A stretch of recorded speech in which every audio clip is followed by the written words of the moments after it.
اعوذ باللہ من الشیطان الرجیم بسم اللہ الرحمن الرحیم اللہم صلی علی سیدنا و مولانا محمد وعلی آل سیدنا و مولانا محمد وبارک وسلم وصلوا علیہ انا صلاتی و نسکی و محیای و مماتی للہ رب العالمین۔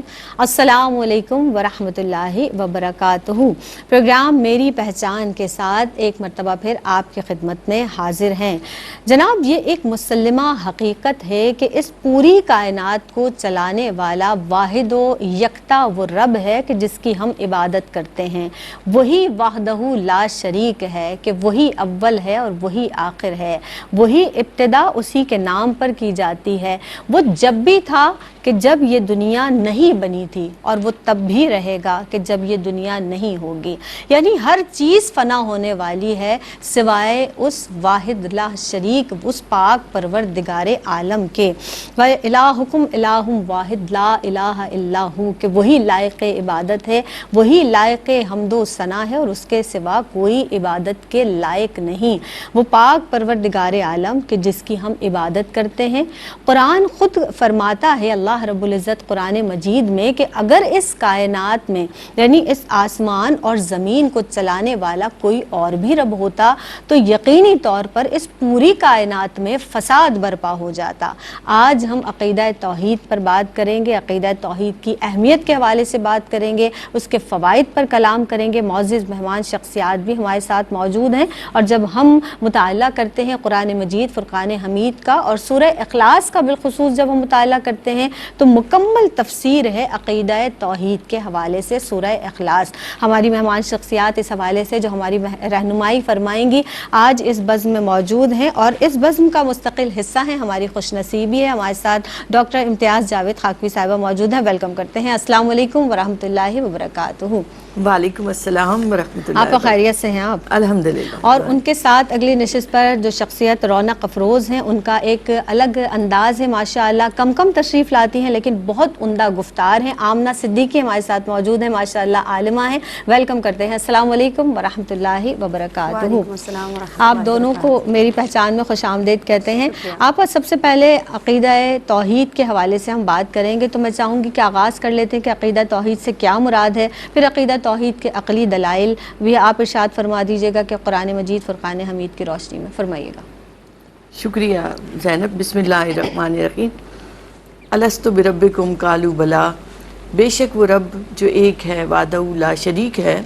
توحید سے مراد کیا ہے؟ توحید کا لفظ وحدت سے ہے، جس کا معنی ہے کسی کو ایک ماننا۔ بے شک اصطلاح میں اللہ رب العزت کو خالق و مالک ماننا۔ علماء کرام نے تین انداز سے کہا کہ توحید کا مطلب یہ ہے کہ اللہ کی ربوبیت کو ماننا، کہ وہی خالق ہے زمین و آسمان کا، ہمارا بھی چرند پرند کا، خالق و مالک وہی ہے، اور رب بھی وہی ہے کہ وہی پالنے والا ہے۔ الحمدللہ رب العالمین۔ کیونکہ کوئی چیز خود سے نہیں بقا پکڑتی، کوئی ہے اسے باقی رکھنے والا۔ وہ حی القیوم ہی ہے جو زندگی دینے والا بھی ہے اور بنانے والا بھی ہے، اور رب بھی ہے کہ اس کو پال بھی رہا ہے، اس کو بقا بھی دے رہا ہے، اس کو کمال تک لے کر جا رہا ہے۔ آپ خود سوچیں کہ انسان بھی جب پیدا ہوتا ہے تو وہ کمزور اور بالکل لاغر ہوتا ہے، تو کہاں وہ جسیم وجود تک پہنچ جاتا ہے۔ تو اس نے وجود بھی دیا، تخلیق بھی کیا، پھر رب ہے وہ پالتا بھی ہے، اسے بقا بھی دیتا ہے، کمال تک بھی لے جاتا ہے۔ پھر علماء کہتے ہیں کہ الوہیت میں وہ یکتا و بے مثل ہے۔ الوہیت سے مراد یہ کہ وہ اللہ ہے، وہی عبادت کے لائق ہے، اس کے سوا اور کوئی چیز عبادت کے لائق نہیں ہے۔ تو اس نے انبیاء کو بھیجا اور انبیاء کے ذریعے اپنی پہچان کروائی۔ پھر اس کو اسماء اور صفات جو اس کی ہیں وہ ان میں وہ اکیلا ہے، یکتا ہے، بے مثل ہے۔ آپ دیکھیں تو وہ اللہ ہی ہے جسے کوئی جہت اس کا احاطہ نہیں کر سکتی، کوئی مقدار اس کی حد بندی نہیں کر سکتی، کوئی اطراف اس کو سمیٹ نہیں سکتے۔ وہ اول ہے، وہ آخر، وہ ظاہر، وہ باطن۔ اور آپ غور کریں تو نہ اسے تھکاوٹ ہوتی ہے، نہ وہ مشقت ہوتی ہے اسے، نہ اسے تکلیف ہوتی ہے، نہ اس کو فنا ہے، نہ اس کو زوال ہے۔ وہ ہر جگہ حاضر و ناظر ذات نہ ہے، اسے نیند آتی ہے نہ اونگ آتی اللہ ہے۔ اکبر۔ تو 7 ارکان جیسے سورہ اخلاص کا بھی آپ نے حوالہ دیا، علماء کہتے ہیں کہ ان سے توحید کو سمجھنے میں مدد ملتی ہے۔ ان میں پہلا یہ ہے کہ واسطہ رسالت کے ساتھ اس کو سمجھو۔ کبھی بھی تمہارے حواس نہیں تمہیں بتا سکتے، اللہ کی پہچان نہیں دے سکتے، اس لیے اللہ نے انبیاء کو بھیجا، تو اس لیے اللہ نے حضور اکرم صلی اللہ علیہ وآلہ وسلم کو بھیجا، اور حضور کے ذریعے سے ماننا ہی ایمان بنتا ہے۔ یہ ایک فکر اور ایک نظریہ نہیں ہے، یہ ایک عقیدہ ہے، اور عقیدہ واسطہ رسالت کے بغیر نہیں بن سکتا۔ تو پہلی بات یہ ہے کہ وہ حضور کو مانو، پھر اللہ کو مانو، تو یہ توحید کہلائے گا۔ پھر دوسرا یہ کہ وہ ذات فوق الادراک ہے، آپ اپنے ساری حصے استعمال کر لیں، ظاہری بھی باطنی بھی، آپ رب تک نہیں پہنچ سکتے، آپ کے ادراک میں نہیں آ سکتا جب تک کما کو حضور نے جیسے بتایا ہے ویسے آپ نہیں سمجھے، ویسے آپ نہ مانیں گے تو نہیں مان سکتے۔ پھر آپ دیکھیں تو اللہ رب العزت جیسے آپ نے بھی ذکر کیا اس کی سورہ اخلاص میں کہ اللہ الصمد، وہ بے نیاز ذات ہے، اسے ضرورت نہیں تمہاری عبادتوں کی، اس کی شان میں کوئی فرق نہیں پڑتا، کوئی سجدہ ریزیاں کرے یا نہ کرے، کوئی عبادت کرے یا نہ کرے، وہ شان بے نیاز رکھتا ہے۔ پھر اس کا نہ کوئی باپ ہے، نہ اس کا کوئی بیٹا ہے، اور نہ اس کا کوئی ہمسر ہے، کوئی اس کے ہمسری کر ہی نہیں سکتا، کسی طرح بھی رتبے میں اس کے برابر نہیں ہو سکتا۔ عالم ارواح میں اس نے تمام ارواح سے وعدہ لیا، الستو بربکم، کیا میں تمہارا رب نہیں؟ قالوا بلا، تو اس دن تمام ارواح نے یہ وعدہ کیا کہ ہاں اے ہمارے رب تو ہی ہے، جو زمین پر آ کر بھول گئے اور دنیا میں گم ہو گئے۔ تو اللہ رب العزت نے بے شمار مقامات پر اپنی تخلیق کا بتایا، زمین و آسمان کی تخلیق کا بتایا، پھر اپنے ناموں کا بتایا۔ اب یہاں یہ اتنی سی بات کہہ دوں کہ دیکھیں وہ سمیع ہے، وہ بصیر ہے، تو ایسے انسان بھی سنتا ہے، انسان بھی دیکھتا ہے، مگر یاد رکھنا چاہیے کہ اس کا سمیع ہونا لامحدود ہے، انسان کا سمیع ہونا محدود ہے۔ اسی طرح بصیر ہے، دیکھنا ہے، ہم بھی دیکھ رہے ہیں، ہمارا دیکھنا حدوں میں ہے، اس کی ہر صفت لامحدود ہے، وہ قدیم ہے، وہ ازلی ہے، وہ ہمیشہ رہنے والا ہے۔ سبحان اللہ، سبحان اللہ۔ آپ جس طرح سے آپ عقیدہ توحید کے حوالے سے دلائل بیان فرما رہی تھی قرآن مجید کی روشنی میں چاہوں گی کہ اب عقلی دلائل کے حوالے سے اگر ہم بات کریں، عقیدہ توحید کے عقلی دلائل، کیونکہ دن رات کے بدلنے میں زمین و آسمان میں عقل والوں کے لیے نشانیاں ہیں، آمنہ کیا فرمائیں گی اس حوالے سے؟ بسم اللہ الرحمن الرحیم۔ اللہ تبارک و تعالیٰ کی وحدانیت کا اقرار کر دینا، اتنا خوبصورت موضوع آج آپ لے کے بیٹھی ہیں۔ اللہ تبارک و تعالیٰ اس پر آپ پر خصوصی کرم نازل فرمائے، بہت پیارا موضوع اور بڑی مفصل گفتگو ابھی ہو گئی۔ یہاں پر عقلی دلیل کے حوالے سے میں بات کرنا چاہوں گی کہ کلام اللہ میں اللہ تبارک و تعالیٰ فرماتا ہے وَإِلَٰهُكُمْ إِلَٰهٌ وَاحِدٌ، کہ بے شک تمہارا معبود ایک ہے۔ پھر سورہ اخلاص کا جیسے ریفرنس دیا قُلْ هُوَ اللَّهُ أَحَدٌ، فرما دیجئے کہ اللہ ایک ہے۔ قرآن میں ہمیں پتہ چلتا ہے، جس طرح کی بھی گفتگو ہوئی، کہ آقا کریم صلی اللہ علیہ وآلہ وسلم نے جس انداز میں ہمیں بتایا اللہ تبارک و تعالیٰ کے بارے میں، اس کو اس انداز سے ماننا ہی ہمارے عقیدہ توحید کو مضبوط کرتا ہے۔ عقلی دلائل کہ یہ کائنات کیسے تصرف کر رہی ہے، لوگوں کو زندگیاں مل رہی ہیں، موت مل رہی، یہ کون ہے؟ یہ نظام ہستی جو سب چلا رہا ہے، یہ کون ہے؟ یہ خلاق عالم کی ذات کس طرح سورج کو نکالتی ہے، چاند کو پھیرتی ہے، مہینے دن سردی گرمی تبدیل ہوتے ہیں۔ تو امام اعظم ابو حنیفہ علیہ رحمہ سے پوچھا کسی نے کہ عقلی دلیل پیش کیجئے اس بات کی کہ اللہ تبارک و تعالیٰ ہے اور یہ نظام چل رہا ہے، تو آپ نے فرمایا کیا ایسا ممکن ہے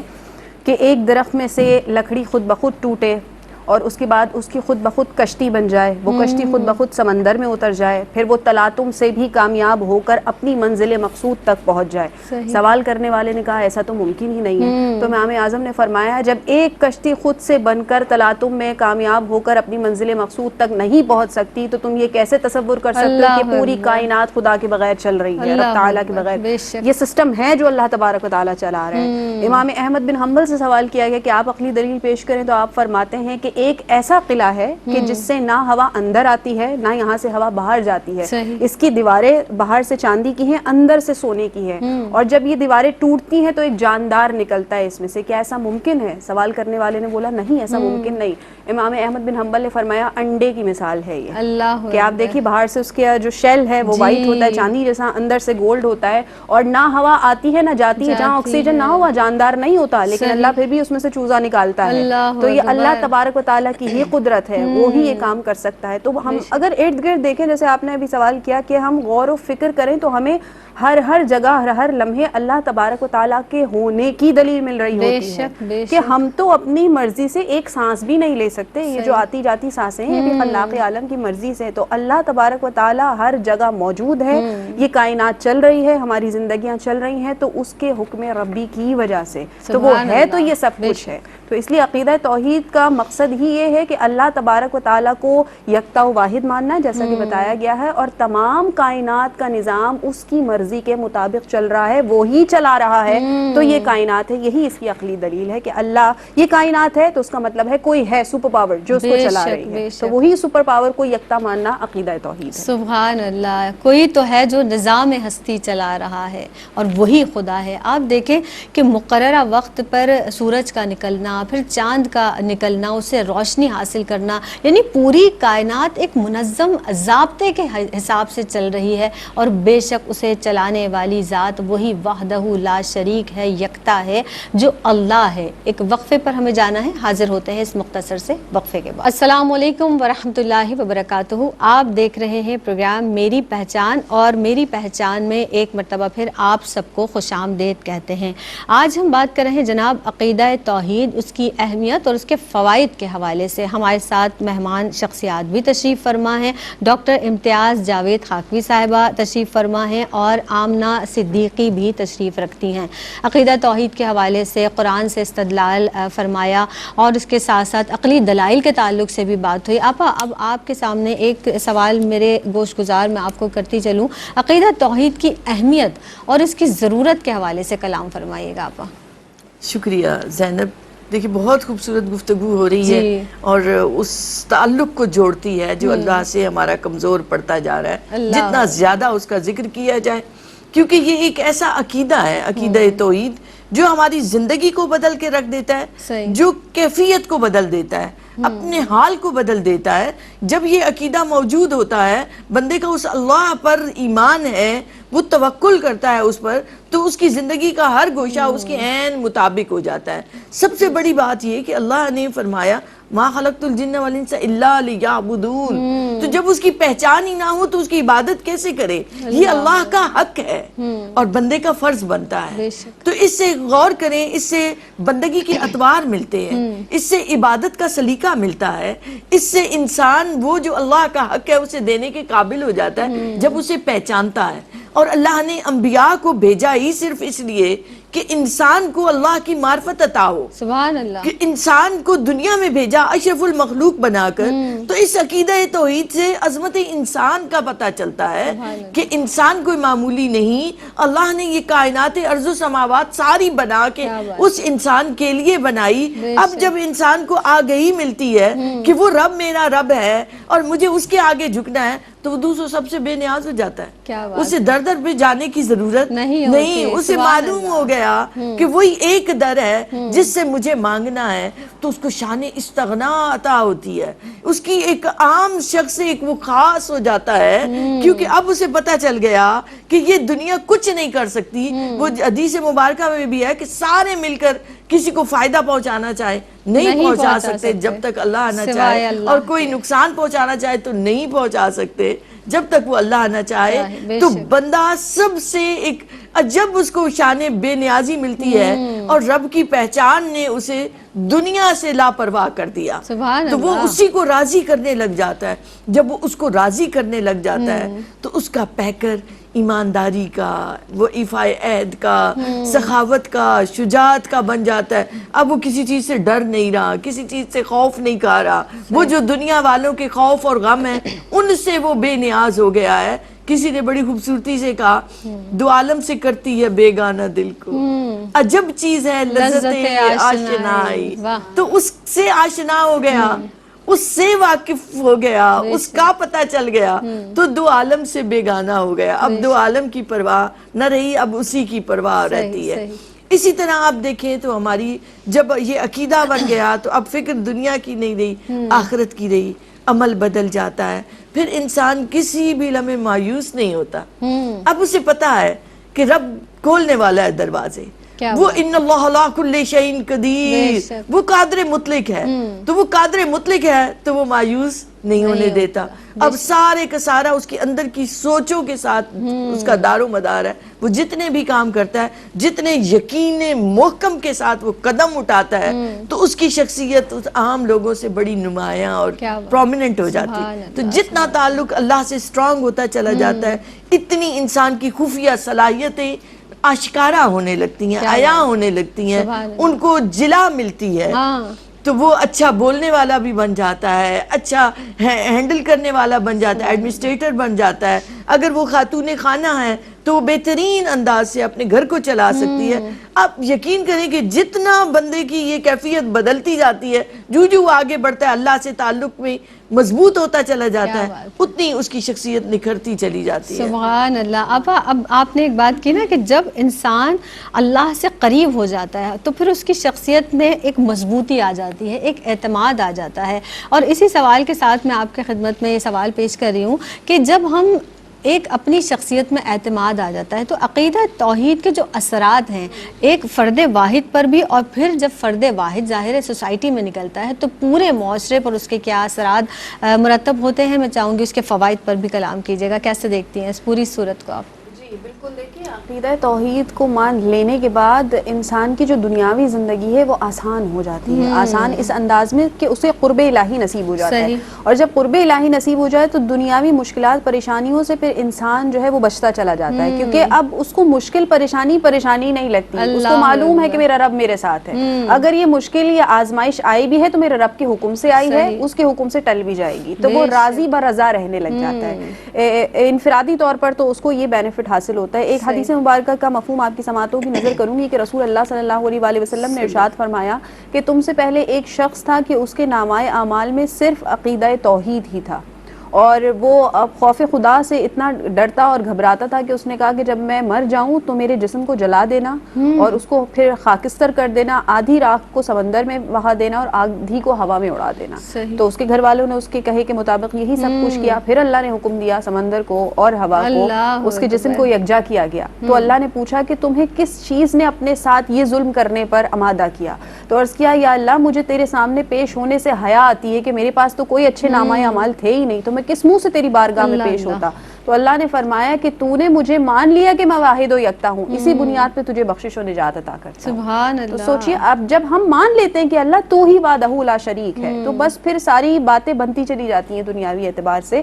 پھر آ جاتے ہیں اجتماعی حوالے سے کہ جب ہم نکلتے ہیں اسی عقیدے کو لے کے سوسائٹی میں موو کرتے ہیں، تو اگر تمام لوگ اللہ تبارک و تعالیٰ کی وحدانیت کا اقرار کرنے لگیں تو اب ان کی زندگی رولز اینڈ ریگولیشنز پہ چلنا شروع ہو جاتی ہے. ہر انسان کو جو اپنے منصب پر ہوتا ہے، مطلب اگر انصاف کرنے والا ہے تو اس کو پتہ ہونا چاہیے کہ مجھے اللہ کو جواب دینا ہے، لہٰذا وہ عدل و انصاف کے ساتھ حق میں فیصلے کرے گا. اسی طرح جو جس منصب پہ بیٹھا ہوتا ہے اس کو یہ معلوم ہے کہ مجھے اللہ کو منہ دکھانا ہے، تو ہر طرح سے معاشرے کا جو فرد ہے وہ اپنی ذمہ داریاں پورے کرنے لگ جاتا ہے اور معاشرہ ایک منظم انداز میں وجود میں آ جاتا ہے. دوسری بات میں آپ کی توجہ یہاں دلانا چاہوں گی کہ دنیا میں اس وقت جتنی جنگیں ہو رہی ہیں یا جتنے اختلافات ہیں اقوام کے، اس کی سب سے بڑی وجہ جو ہے وہ عقیدہ توحید ہی ہے کہ جو عقیدہ توحید کو ماننے والے ہیں، جو اللہ کو ماننے والے ہیں، وہ حق پر ہیں. دیگر جو سامنے اختلاف رائے رکھنے والے وہ اللہ کو نہیں مانتے. اسی وجہ سے خانہ جنگی اور یہ دشمنیاں ہوتی ہیں کہ ہمارا معبود اور تمہارا معبود اور، تم ایسے کرتے ہو ہم ایسے کرتے ہیں، تم غلط ہو ہم صحیح ہیں. اسی وجہ سے دنیا میں جو ہے وہ خرابیاں ہیں. اگر تمام اقوام ایک جگہ یکجہت ہو جائیں، ایک ہی سپر پاور کو مانیں، تو یہ تمام شر بھی ختم ہو سکتے ہیں. تو اجتماعی طور پر ہم جب عقیدہ توحید کو مان لیتے تو معاشرے میں جو ہے وہ امن و سکون قائم ہو جاتا ہے. اجتماعی طور پر جب ہم اپنی ذات پر دیکھیں تو اللہ کی خاص کرم نوازیاں اس شخص کے ساتھ ہوتی ہیں جو اللہ کو وحدہ لا شریک مانتا ہے. سبحان اللہ. یعنی جب ہم اللہ کو وحدہ لا شریک مان لیتے ہیں اور یہ جان لیتے ہیں اور یہ بات ہمارے دل میں راسخ ہو جاتی ہے کہ وہی ہے اس کارخانہ قدرت کو چلانے والا، تو ہم سپرد کر دیتے ہیں اپنے تمام معاملات، اپنے تمام مسائل، تمام مشکلات اس رب کے سپرد کر دیتے ہیں. اور اس کے ساتھ ساتھ ہم مضبوط بھی ہو جاتے ہیں، جم جاتے ہیں، ڈٹ جاتے ہیں ہر مشکل کے آگے کہ وہ اللہ ہے جو ہمارا پالنے والا ہے، وہی ہمیں اس مشکل سے نجات دلانے والا ہے، وہی اس پریشانی کو حل کرنے والا وحدہ لا شریک ہے۔ ایک وقفے پر جناب ہمیں جانا ہے، حاضر ہوتے ہیں اس مختصر سے وقفے کے بعد۔ اعوذ باللہ من الشیطان الرجیم، بسم اللہ الرحمن الرحیم۔ السلام علیکم ورحمۃ اللہ وبرکاتہ۔ میری پہچان میں ایک مرتبہ پھر آپ کا خیر مقدم ہے۔ جناب آج ہم بات کر رہے ہیں عقیدہ توحید، اس کی اہمیت کے حوالے سے، ان کے فوائد کے تعلق سے کلام کیا جا رہا ہے۔ ڈاکٹر امتیاز جاوید خاکوی صاحبہ تشریف فرما ہیں، آمنہ صدیقی صاحبہ تشریف رکھتی ہیں، اور بہت ہی سیر حاصل گفتگو دونوں ہی مہمان شخصیات کی جانب سے ہم تک پہنچی ہے۔ جناب اس طرح سے قرآن مجید فرقان حمید میں بار بار عقیدہ توحید کے حوالے سے بھی بیان ہے، اور اللہ یعنی جو وحدہ لا شریک ہے، اور جب ہمیں اللہ پر کامل یقین ہو جاتا ہے تو وقفے پہ جانے سے قبل بھی یہ بات ہوئی کہ ہم خود کو اس کے حوالے کر دیتے ہیں، یعنی بندہ مومن مضبوط ہو جاتا ہے، بندہ مومن طاقتور ہو جاتا ہے، کیونکہ وہ مسبب الاسباب یعنی وہ رب کائنات جس پر ہمارا کامل یقین ہو جاتا ہے، کلی طور پر ہم یقین رکھتے ہیں کہ وہی ہماری تمام پریشانیوں کو حل کرنے والا ہے اور سب سے بڑا رازق ہے، یعنی رزق دینے کا وعدہ بھی اسی پاک پروردگار عالم نے کیا ہے، اور کوشش اپنے تئیں ہر ایک کو، ہر فرد کو یعنی فرد واحد کو بھی کرنی ہے۔ اس پر بھی انشاءاللہ تعالی بات کی جائے گی۔ میں آپ کی جانب بڑھوں گی، عقیدہ توحید کے آپا تقاضے کیا کیا ہیں، فرمائیے گا۔ شکریہ زینب۔ دیکھیں عقیدہ توحید جب اللہ کو ایک مانا ہے تو آپ غور کریں تو اللہ نے جو انسان بنائے نا، انسانوں کو بھی اللہ نے یونیک بنا دیا۔ کیا بات۔ آج آپ دیکھیں تو فنگر پرنٹس کا آتا تھا کہ کسی کے دوسرے سے نہیں ملتے، اب اس سے بھی ایڈوانس جو ٹیکنالوجی آ گئی ہے کہ آئیز کے جو وہ لیتے ہیں اسکین کر کے تو آئیز نہیں ملتی، تو ایک منفرد بنا دیا اس نے ہر ایک کو۔ ہم یہ کہتے ہیں نا کہ فلاں آپ جیسا کوئی نہیں، آپ اسے حقیقتاً سمجھیں کہ اس جیسا کوئی نہیں، یہ اللہ کی وحدہ لا شریک ہونے کی علامت ہے کہ اس نے انسانوں کو بھی ہر ایک کو یونیک بنا دیا۔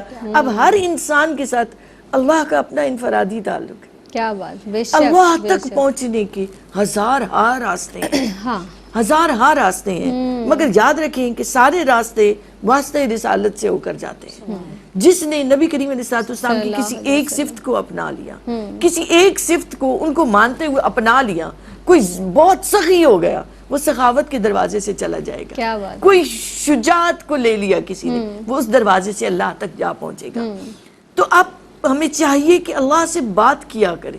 ہم نے یہ سمجھ لیا کہ دعائیں اس سے کرنی ہے، ہم دعا کے لیے یا ہم نے عبادت کرنی ہے، نماز ہم قیام رکوع سجدہ جی کر کے فارغ ہو گئے، اوئے ہوئے فرض ہم نے کر لیا، بڑی گردن اکڑائے پھرتے ہیں۔ نہیں، یہ تعلق بنانا ہے نا اس سے۔ رات کی تنہائی میں جب ہر محب اپنے محبوب کے پاس جانے کو دل چاہتا ہے اس کا، تو ہم اپنے حقیقی محبوب کے پاس کیوں نہ جائیں، اس سے بات کیوں نہ کریں۔ اب دن بھر کے دکھ اور پریشانیاں جو انسان چاہتا ہے اپنی کسی قریبی سے کہے، اب بچیاں ہوں گی وہ کہیں گی کہ ماں سے کہیں، تو بیٹے ہوں گے وہ کہیں گے باپ سے شیئر کرے، تو نہیں، سب سے قریب ذات اس اللہ کی ہے۔ یہ یاد رکھیں اللہ سے بڑھ کر کوئی پیار کرنے والا نہیں، کوئی محبت کرنے والا نہیں۔ تو عقیدہ توحید کا تقاضا ہے کہ اس سے تعلق کو سٹرونگ کیا جائے، اور اس سے تعلق سٹرونگ ہوگا جب آپ محسوس کریں گے وَهُوَ مَعَكُمْ أَيْنَمَا كُنْتُمْ، تم جہاں کہیں بھی ہو وہ تمہارے ساتھ ہے۔ اللہ تو اس کے ساتھ کا احساس ہو گیا، اس سے آپ بات کرنے لگ گئے، اس سے آپ شیئرنگ کرنے لگ گئے، تو آپ کا تعلق سٹرونگ ہونے لگ گیا۔ پھر ہم جو شروع سے بات کر رہے ہیں کہ واسطہ رسالت، یہ کیسے ہے؟ دیکھیں آپ جس سے محبت کرتے ہیں نا، وہ جس سے محبت کرتا ہے اس سے محبت اس سے بڑھ کر کرنے کی کوشش کریں۔ اب اللہ کے محبوب رسول اکرم صلی اللہ علیہ وآلہ وہ کہتا ہے ایمان والے وہ ہیں جو اللہ سے شدید محبت کرتے ہیں، والذین آمنوا اشد حبا للہ۔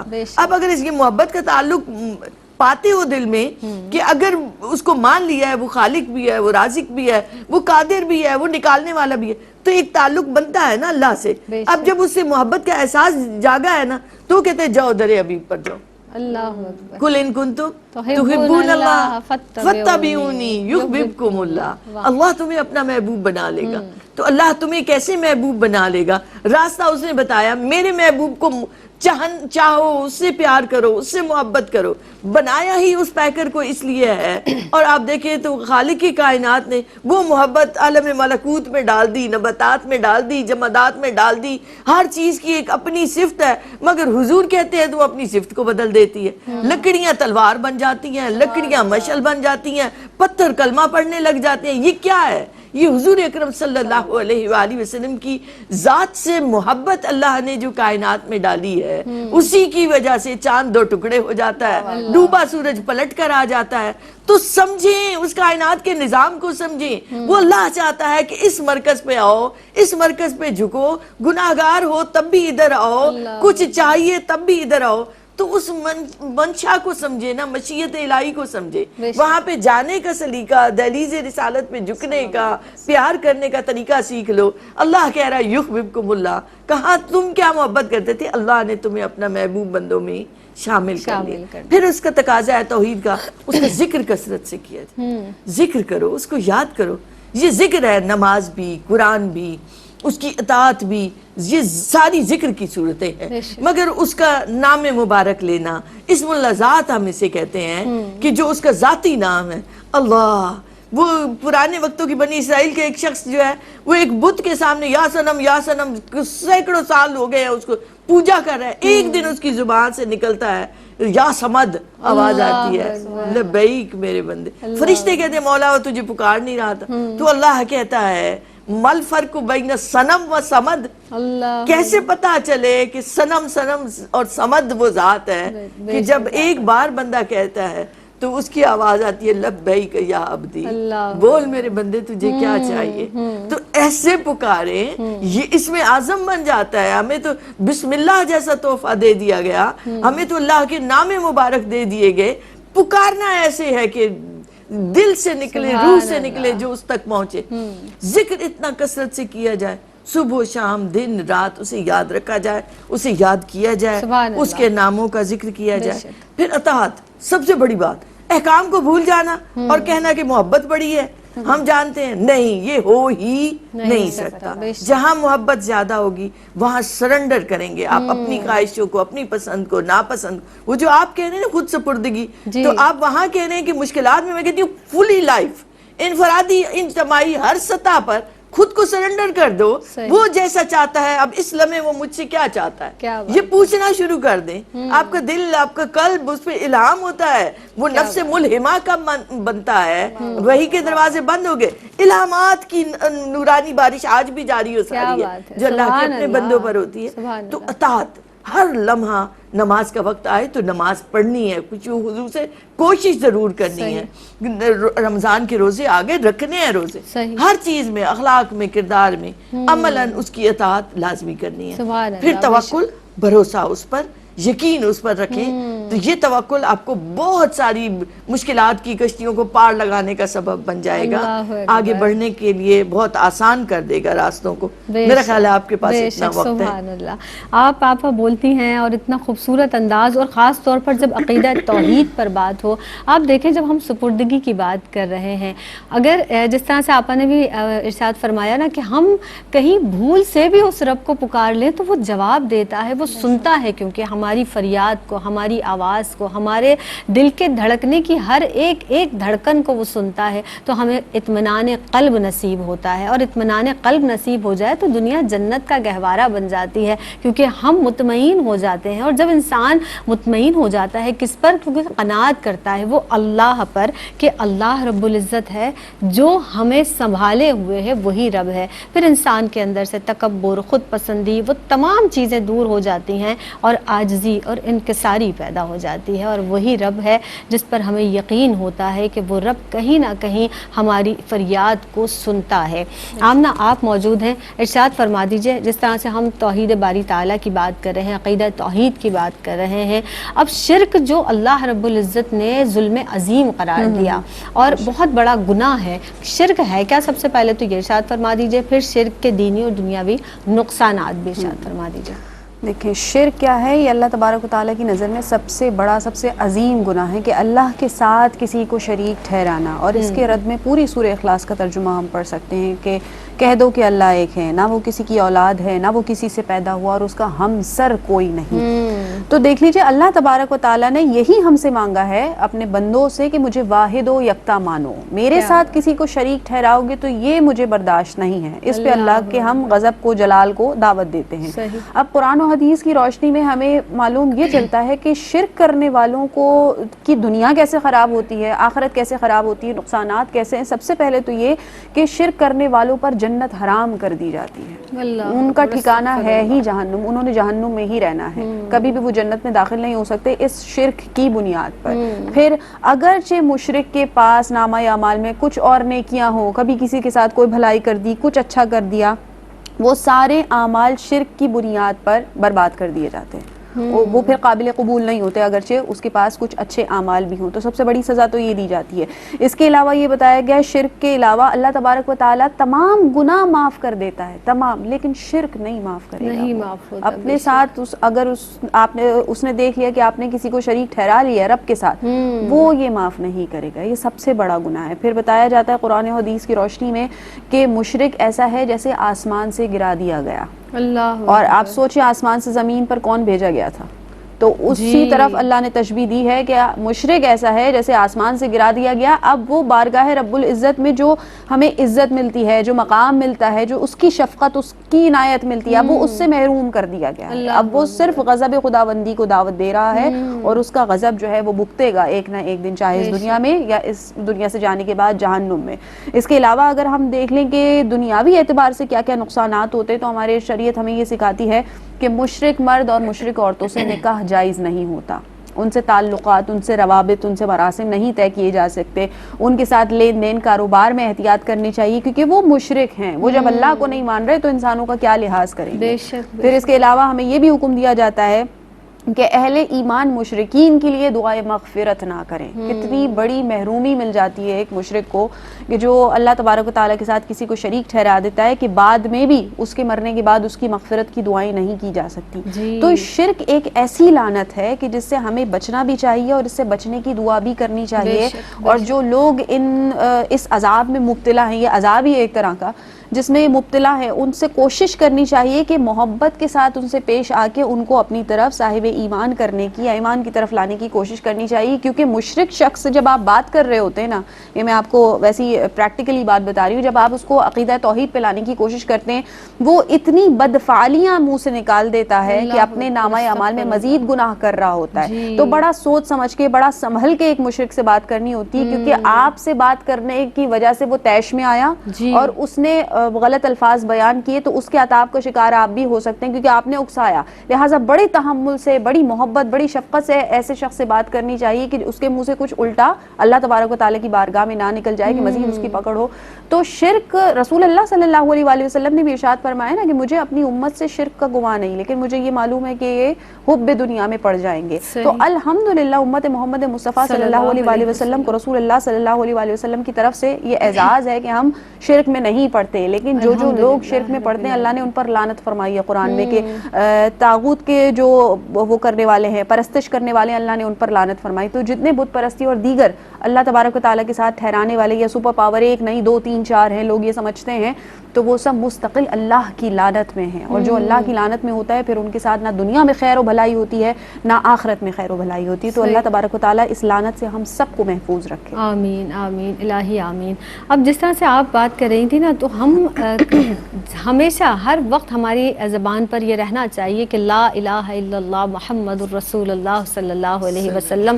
خوش نصیب ہیں کہ اللہ رب العزت نے اپنے حبیب احمد مجتبیٰ محمد مصطفیٰ صلی اللہ علیہ وآلہ وسلم کا امتی بنا کر اس دنیا میں بھیجا. اور پروردگار عالم ہمارے تمام گناہوں کو الہی ہم معافی کے طلبگار ہیں. ہم اس دنیا میں رہتے ہوئے پروردگار، ہم اگر اس دنیا میں رہ کر اس بات کا اعادہ کر لیں کہ پروردگار پروردگار کی جانب متوجہ ہو جائیں اور اپنے گناہوں کا ہم یہ سوچتے ہیں کہ پروردگار تیرے بندے تو ہیں، گناہ سرزد ہو گئے، توبہ اور استغفار کیجئے، کیونکہ اللہ نے خود کہا کہ میری طرف پلٹ آئے، میرا بندہ میری طرف لوٹ آئے تو میں اسے معاف کر دوں گا، یعنی میری طرف آئے، مجھ سے توبہ کرے، میرے سامنے گڑ گڑائے، عاجزی کے ساتھ، انکساری کے ساتھ، وہ بڑا غفور الرحیم ہے، وہ معاف کر دیتا ہے۔ آپ میں چاہوں گی کہ کوئی میسیج ہماری بہنوں کو دینا چاہیں، آپ فرمائیے گا۔ شکریہ زینب، میں یہ ضرور کہنا چاہوں گی، دیکھیں ہم مسلمان ہیں اور ہمیں یہ یاد رکھنا چاہیے کہ شرک نہ ہونے پائے۔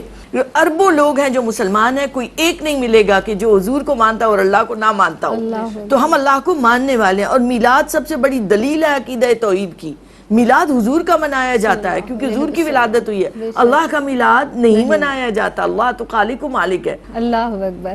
آمنہ، آپ کی جانب سے بھی میں چاہوں گی ایک مختصر سا میسج، دامن وقت میں گنجائش نہیں۔ جی بالکل، توحید کے حوالے سے میں یہی عرض کروں گی آپ کے پروگرام کے توسط سے کہ ہم توحید جا بجا دن رات صبح شام پڑھتے ہیں، لیکن اگر اس کو سمجھا جائے کہ لا الہ الا اللہ، اللہ کے سوا کوئی معبود نہیں، پہلے ہم نے کیا انکار کہ نہیں ہے کوئی معبود سوائے اللہ کے، محمد رسول اللہ صلی اللہ علیہ وسلم اور محمد صلی اللہ علیہ وسلم اللہ کے رسول ہیں۔ تو بس یہی بات میں کہوں گی، جب ہم نماز میں پڑھتے ہیں کہ اہدنا الصراط المستقیم صراط الذین انعمت علیہم، کہ اللہ تبارک و تعالی ہمیں سیدھے راستے پر چلا، اور سیدھا راستہ ان لوگوں کا جن پر تو نے انعام نازل کیا۔ تو یہ جو انعام نازل کرنے والے ہیں، یہ عقیدہ توحید کے مضبوطی والے لوگ ہیں۔ اللہ تبارک و تعالی ہمیں ان کے دامنوں سے فیضیاب رکھے، ان کے بتائے ہوئے راستے پر چلنے کی توفیق عطا فرمائے، تو ہم شرک سے بھی محفوظ رہیں گے اور ہمارا عقیدہ توحید بھی مضبوط رہے گا۔ سبحان اللہ۔ دونوں مہمان شخصیات کی آمد کا شکریہ ادا کرتی ہوں۔ ڈاکٹر صاحبہ آپ تشریف لائیں، آپ کی آمد کا بہت شکریہ۔